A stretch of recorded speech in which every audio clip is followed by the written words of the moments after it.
What is up, heroes? This is Midnight Zero, and welcome back to another week of UCL. This week we're going over against Jerry, coach of the California Cubones, and you can see my team here.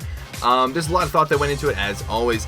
And starting off looking at his team, he's got a lot of threats. His OU Pokemon are really strong. Even his UU Mons really pack a punch. So that's really what concerned me most going into this week. Conkeldurr with its incredible coverage in addition to its bulk while hitting hard. Manaphy, potential Calm Mind or Tail Glow setup.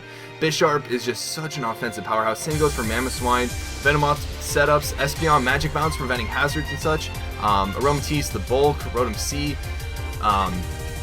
Mega Banette being able to Destiny Bond taunt while packing a lot of punch with Shadow Sneak. Kabutops, Steelix, the physical wall. He's actually got a pretty solid team. He actually likes to use a lot of his lower tiers a lot more than expected. I've watched a lot of his battles, and so he also actually uses a lot of his Pokemon pretty evenly, so I really do have to prepare for every single threat he could bring on his team. That being said, I also might play Jerry again in the playoffs, so there might be a couple things I leave out here. Sorry, Jerry. But anyways, the first Pokemon we're going to get into is Dragon Dance Mega Altaria.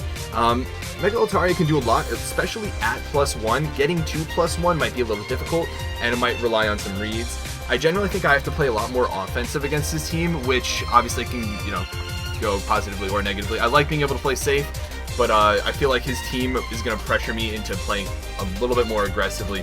My speed EVs allow me to just barely outspeed Bisharp, and at +1 I outspeed everything that isn't Scarfed, of course. Return does a lot of damage to just about everything on his team, and then Earthquake covers almost everything of what Return doesn't, including Steelix.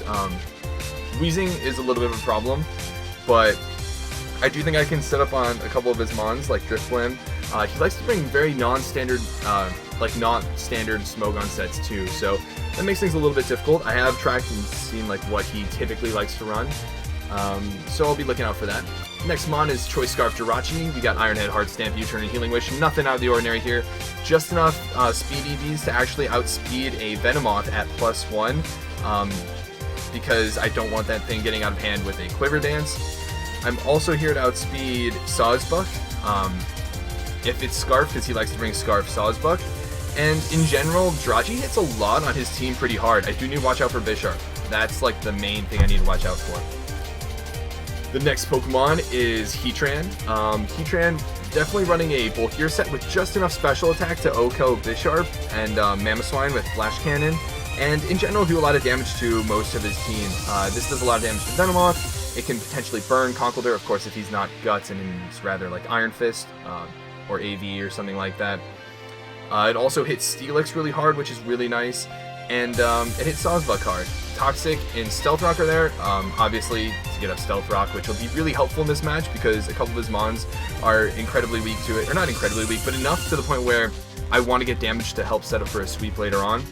Also, Toxic is there in case I get taunted, or in case he's got Destiny Bond Mega Banette. So, yeah, that's why that's there. I'm also EV just so that I outspeed Bisharp in case he wants to hit me with a knockoff or something, or if he's adamant Mamoswine.